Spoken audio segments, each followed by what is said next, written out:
Delhi police की आर्थिक अपराध शाखा ने नेशनल हेराल्ड केस मामले में सीनियर कांग्रेस नेता सोनिया गांधी और राहुल गांधी के खिलाफ एफआईआर दर्ज की है।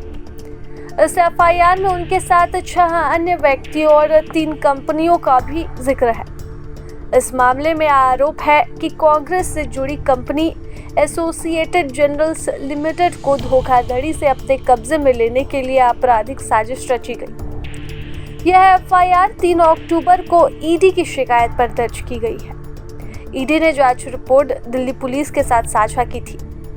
पीएमएलए की धारा 66(2) के तहत ईडी किसी भी एजेंसी को अनुसूचित अपराध दर्ज करने के लिए कह सकती है। इसी अपराध के तहत अब दिल्ली पुलिस ने कार्रवाई की है।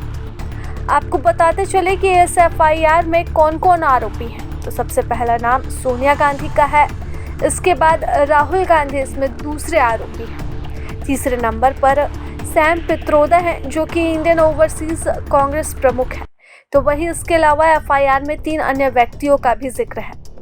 आपको हमने बताया था कि 3 कंपनियों का भी जिक्र एफआईआर में किया गया है। एफआईआर में अब जिन 3 कंपनियों का जिक्र किया गया है उसमें पहली कंपनी है एजेएल यानी कि एसोसिएटेड जर्नल्स लिमिटेड, दूसरी कंपनी है यंग इंडिया और तीसरी कंपनी है डोटेक्स मर्चेंडाइज प्राइवेट लिमिटेड, जो कि कोलकाता स्थित डोटेक्स मर्चेंडाइज प्राइवेट लिमिटेड को कथित शेल कंपनी भी बताया गया है। आरोप है कि डोटेक्स ने यंग इंडिया को 1 करोड़ दिए।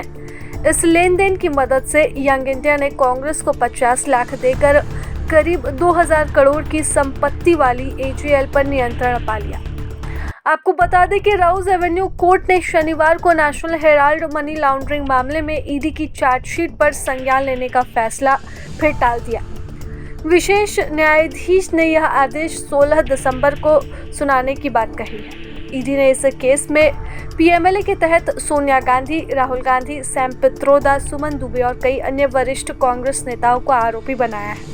एजेंसी का आरोप है कि नेशनल हेराल्ड के प्रकाशक एसोसिएटेड जर्नल्स लिमिटेड से जुड़ी वित्तीय अनियमितताएं शुरू हुई हैं।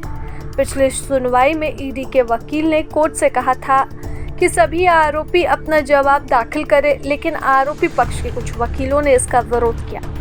केस के बड़े रिकॉर्ड को देखने के लिए और समय की मांग की थी, जिसके बाद उन्हें समय मिला। ऐसे में एक मुसीबत खत्म नहीं हुई थी कि एक बार फिर से सोनिया गांधी और राहुल गांधी एक नई मुसीबत में फंस चुके हैं। आपको बता दें कि नेशनल हेराल्ड मामले में लगातार सत्ता पक्ष विपक्ष पर हमलावर रही है। ऐसे में ईडी के द्वारा एक और एफआईआर की पेशकश ने एक बार फिर से विपक्ष की मुसीबतें बढ़ा दी है और इस एफआईआर का आगे अंजाम क्या होगा, ये फिलहाल देखने वाली बात रहेगी। प्रभातखबर.com, विश्वास वही, रफ्तार नहीं।